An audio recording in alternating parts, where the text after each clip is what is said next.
I really underestimated this book. I'm sorry, my friend. どうもよ、君よ、許せろよ。ありがとう。ありがとう、僕さん。ダメだね。ダメよ。ダメなのよ。あんたが好きで好きすぎて。But yes, today I finished reading Days at the Morisaki Bookshop, and it made me think, hey, there were books that I have read that I really underestimated before I started them, and this book is the most latest one in that list. So I'm going to give you a couple of books that I have read that I really underestimated. And as it is the one I have just read, we will talk about Days at the Morisaki Book Club first. This book, I went into it expecting it would basically be like most of the Japanese healing fiction, as I like to call them, but I think people in general just call them healing fiction, books that have come out recently, or at least been published here in the West recently. I'm thinking about Before the Coffee Gets Cold, We Will Prescribe You a Cat. The most recent one I read was The Amberglow Candy Shop. And the reason I underestimated this book was because all of those books, those sort of books, that genre, is very similar. They kind of say it followed the same formula, and you know what, if it ain't broke, don't fix it, and I'm sure that's why the publishing industry in Japan keeps publishing them, and I'm sure they sell very well, but a lot of those books feel very paint by numbers. They have a very simple structure. Some of them don't even overlap in terms of their storytelling very much. They do it a little bit, but some of them really do it very well, like Before the Coffee Gets Cold, and I believe Everything You Needed Will Be at the Library, I think it's another one which did it very well, which I read recently, but a lot of them don't actually overlap too well, and even then the stories feel samey. So, without actually looking at any context for Days at the Morisaki Bookshop, I kind of assumed it would be a similar thing. And yes, it is sort of in the vein of other Japanese fiction books I've read. And I don't think it's the best book I have read ever. It is a very solid read. It's not, you know, life-changing. It's not a revolutionary book. It's not changed the script completely like some other books I've read coming out of Japan. But it's a very solid read. It is full of heart. It is full of, you know, lessons. There are eccentric characters. There's very, I feel, realistic dialogue. I feel like our protagonist isn't too, you know, what's the word? Isn't too perfect. Not only is our protagonist deeply flawed, but also kind of when you're getting into their thought process, because this is a first-person book as well, their thought process, you kind of feel it's very natural. They're kind of like, ugh, I can't be bothered with this. And even when they're in a better place, they're like, I don't really want to interact with you as a person right now, but I guess I'm in this situation, so I've got to. Which, let's be honest, those of us who are maybe a little bit more introverted, you've had those feelings before, right? And so it felt very genuine. It felt very human. You know, the product is very human. And so I really enjoyed that. I read the book in maybe 2 or 3, no, more sittings, but in the past 2 or 3 days I got through a lot of it and ended up finishing it today well ahead of schedule. But Days at the Morisaki Bookshop is definitely one I would recommend you pick up if you want a very nice read that isn't too demanding. I think the book kind of reflects the story. The writing style reflects the kind of vibe of the plot, all about refocusing, centering, and kind of learning to not just be okay with your circumstances, but being able to like take a step back. And reading this book felt like taking a step back, a lot more so than much of the Japanese, more mainstream fiction that I've been reading as of late. If you are an avid reader, especially one that keeps up with awards, you're going to hear this and you'll be like, what the hell is this guy talking about? How could you underestimate this book? But hear me out. A Brief History of 7 Killings by Marlon James. This book won, I believe, basically all the awards when it came out. I think it won the Booker Prize when it came out. And I was working at a bookshop when the paperback for this came out, I believe. That's why my copy That's the capital by Karl Marx. This is a paperback. I got it half price because I worked at a bookshop. I underestimated this book because it sat on my bookshelf for nearly 10 years. I never got around to reading it, and when I finally picked it up, I was like, I underestimated this book in terms of its complexity. Ooh, we're looking at it from a different angle, guys. We're looking at it from a different angle. This book was incredibly complex. It's multiple storylines, multiple threads, and it jumps around through time, but it makes complete sense. I am not a person who enjoys media that has too much flashbacks or going backwards and forwards in time, particularly one that relies on time travel as a plot point, but that's neither here nor there in the circumstance. But I don't generally like it. I feel like sometimes it's a cop-out, I feel like sometimes it's too confusing, and I don't really like it, especially in written form. This, however, even though it was very complicated, because not only are you changing times, you're changing place, you're also changing perspective, so there's a lot going on in this book, but it is all threaded and weaved together extremely well in a way that it makes complete sense. And on my first read, and only read, it made complete sense to me. And I had very little context as to any of this. I didn't really know any of the history because the book was about, the shooting of Bob Marley.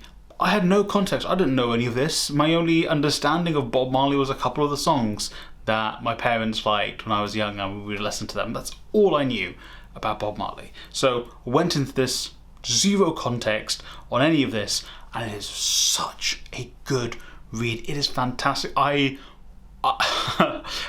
made a video that there was another book called The Fishermen that was also nominated for the Booker Prize. I think the Booker Prize or the International Booker was also nominated the exact same year as A Brief History of Seven Killings. And genuinely, I felt so bad for The Fishermen because that book was spectacular as well. But A Brief History of Seven Killings came out the same year, and I was like, you just can't not give all the top prizes to this book because it is amazing. And I'm not really someone who really cares too much about awards when it comes to their books. I'll read whatever. But genuinely, it is one of those circumstances where I was like, oh, you know what? Not a very difficult read, but a complex read. I wouldn't say it's difficult. I think difficult and complex are different things. A very complex read, but God, it is so good. Went into it underestimating how complex it is because, again, it's a book that won all the prizes. A book that has won prizes has to also be readable, but it was complex yet readable, and it was so good. If you've not gotten around to reading it, I recommend it. I have other Marlon James books, I think, on my to be read, and I believe a book of his has recently been published, or the paperback has recently come out, so I think I want to pick that up as well. But it is such a good read, by God. And I really probably would have benefited by having a little notebook on the side and be like, this is who's who, this is what's going on, this is the timeline, but still, it is an amazing read. Next, I want to talk about Aisha Malik's This Green and Pleasant Land. I made a video on this book, and it's one of my favourite thumbnails I've ever made. But this book is one where I think, a little bit like Days at the Morisaki Bookshop, I don't think it is a revolutionary book. I don't think it is like Marlon James's book. But I think it was a solid read. This is going to sound maybe a little bit off to some people, and maybe unless you're South Asian diaspora, take it with a pinch of salt. But oftentimes, and maybe other diasporas feel this way, oftentimes when you're reading a book or work by a South Asian diaspora, and actually I think this is something I've seen maybe the Asian American community talk about, but when you're reading a book by the South Asian diaspora, British South Asian as well, so it's a unique thing, you kind of feel like all the books are sort of the same. Obviously there are standout authors. There are authors who are fantastic, high literary authors. But a lot of the time you have books that are kind of samey, particularly South Asian Muslim diaspora. I can talk more so from personal experience. It is mostly like, oh, I'm in my rebellious phase, I'm going to rebel about my parents, and then they're like, oh my God, maybe my parents were a little bit right and I'm going to meet them halfway. And that's the story of the book. it's not necessarily a bad thing, it's not a bad story to be telling, but it's the same story all the time. However, and it can be done very well, by the way. One of my favourite movies, Polite Society, is kind of that storyline, but done extremely well. So it's not like it's a bad thing. But this book, it's similar to Polite Society, I suppose, not in subject or tone, but it is one that takes that sort of structure, but not fully, and really plays into it. It's got a lot of really hearty characters. It's got a lot of fun, but it's also got sadness. It's got racial tension. It's present there, but also it talks about acceptance and people learning. It talks about kind of older generations, particularly South Asian older generations, and how they can learn and grow, and how even older people of different ethnic backgrounds can actually come together and learn from each other, and how, you know, racial tensions, which are often exacerbated by external forces, something in my throat there, how those tensions are actually dissipated when you actually get involved in community and learning and getting to know each other. And also, you know, even from South Asian diaspora perspective, people who have identity crises, and that is a common thing in books written by the South Asian diaspora and the British South Asian diaspora, but even that kind of identity crisis, when looked at in this book, it wasn't too, you know, in your face. It wasn't played off like a joke. I don't know why I'm thinking of Citizen Khan. I despise that television show. But it didn't feel like that. It didn't feel like it was making a mockery. It kind of felt very natural and very real. It does it very, very well. And again, it's... sidetrack. I think it was Aisha Malik's debut... No, it's not. I got that confused. But even though it's not a revolutionary book, it's not, you know, the next coming of book, Jesus Christ... It was a very, like, hearty, enthralling read, which got to me. It's not a short book, but it really was one where I was like, okay, you know what, going into it, I did have low expectations, simply because of kind of the popular zeitgeist in terms of South Asian authors, especially the ones that get really popular. You know, Camilla Shamsi is maybe like an exception. No, there's multiple exceptions. I don't know why I'm saying that. But, you know, it wasn't an author where I was like, okay, I know this person is like a known for their literature, but went into it kind of low expectations. You know, I kind of feel bad for saying that, but low expectations, came out of it, really enjoyed the book, really great. You know, again, not the best book I've ever read, but that's difficult to, you know, hit. But it was still a very, very good, enjoyable and hearty read. And I am going to close this off with a non-fiction book. I had to sneak it in, it will be quick. Pedagogy of the Oppressed by Paulo Freire. This book, I underestimated it in the fact I underestimated how much I would get out of it. It is not an easy read. I think I made a short on this and someone did make a good comment. For a book that's meant to basically be about the best way to educate people in general, like education, but also kind of as activists and revolutionaries, it's a bit complicated. And it is a complicated read, especially because it is, you know, a Brazilian author. It's been translated into English and also was written about over 50 years ago. It's not going to be an easy book to read, but I got so much out of this. The way I try to, you know, teach and talk to people in kind of the way Freire speaks about in this book, whether it be, you know, getting the content in a way, content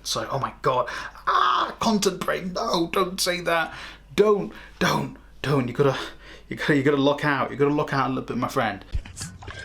Yes. Anyway, that breakdown aside, the things I say, the things I do, I try and make it so, okay, the way I'm explaining it is at maybe the level or using examples or circumstances that this person will understand, that relates to their actual life, that makes it easier for them. Also, the way I educate, or maybe not educate, I'm not an educator, the way I speak is in a way that is tailored for actually getting people to want to be involved or learn or do something, instead of trying to make it feel like tick boxes, being like, do this, try and actually make it engaging and really interesting for them. And also, you know, again, relative to them, not standardized. I don't believe in standardizing things. You know, some things maybe should be standardized, but not everything. But such a very important and interesting read. Got a lot out of it.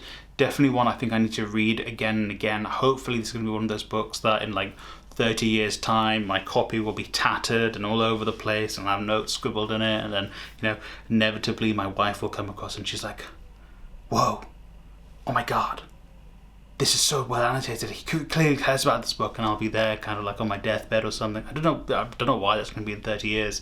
I'll be like, take the book, and somehow there will be treasure somewhere, and the treasure will be the friends we made along the way or something. I don't know. One Piece. That wasn't even related to the book. I don't know.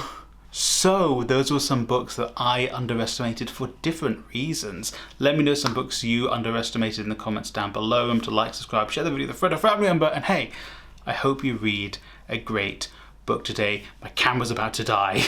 Bye. Special shout out to my members. Members get access to bonus episodes, bonus videos, bonus behind the scene content, and the movie club and book club. So if you are interested, you can join from as little as £1 a month.